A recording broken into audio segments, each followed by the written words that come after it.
వ్యక్తి అయినా వ్యవస్థ అయినా అధికారంలో ఉన్నప్పుడు పెద్దన్న పాత్ర పోషిస్తున్నప్పుడు కేవలం పదవులను అనుభవించడం కాదు, ఆ పదవికి తగ్గ బాధ్యతను నిర్వర్తించాలి.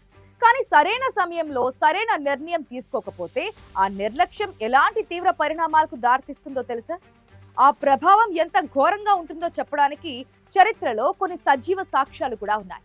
ఆ చరిత్ర నేర్పిన గుణపాఠమే మీనాక్షి నటరాజన్ ఉదంతం కూడా.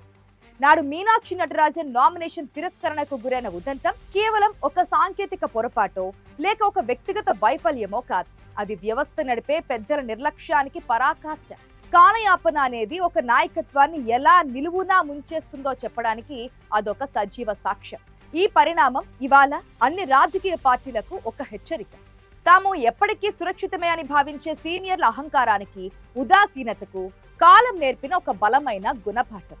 అవును, మీనాక్షి నటరాజన్ నామినేషన్ తిరస్కరణ అంశం రాజకీయ చరిత్ర పుటల్లో చెరపలేని పాఠంగా మిగిలిపోయింది. అసలు మధ్యప్రదేశ్ రాజ్యసభ ఎంపీ ఎన్నికకు తెలంగాణలో ఆమెపై ఉన్న కోర్టు కేసుకు గల లింక్ ఏంటంటే, గతంలో కాంగ్రెస్ మహిళా నాయకురాలు బండారి శ్రీలతపై ఆ పార్టీ నాయకుడు కుంభం శివకుమార్ రెడ్డి లైంగిక వేధింపులకు గురిచేశాడు అనేది అప్పట్లో జరిగిన ప్రచారం. దాంతో కుంభం శివకుమార్ రెడ్డిపై చర్యలు తీసుకోవాలని పిసిసి అధ్యక్షులు మహేష్ కుమార్ గౌడ్ కు బాధితురాలు ఫిర్యాదు చేశారని ఆ సమయంలో చర్చ కూడా జరిగింది. పిసిసి పట్టించుకోకపోవడంతో తెలంగాణ కాంగ్రెస్ పార్టీ ఇన్ఛార్జ్ మీనాక్షి నటరాజన్ వద్ద బాధితురాలు శ్రీలత తన గోడు వెళ్లబోసుకున్నట్లు పార్టీ వర్గాల నుంచి లీకులు కూడా వచ్చాయి. అయినా అక్కడా న్యాయం జరగకపోవడంతో శ్రీలత కోర్టును ఆశ్రయించినట్లు తెలిసింది. ఈ పరిణామమే మీనాక్షి నటరాజన్ కొంపముంచింది. రాజ్యసభ ఎంపీ నామినేషన్ తిరస్కరణకు ఒక సాక్ అయింది.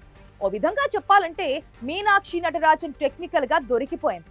మరి చరిత్ర నేర్పిన పాఠాల నుండి ఈనాటి వ్యవస్థలు ఏమైనా నేర్చుకున్నాయా అంటే సమాధానం శూన్యం.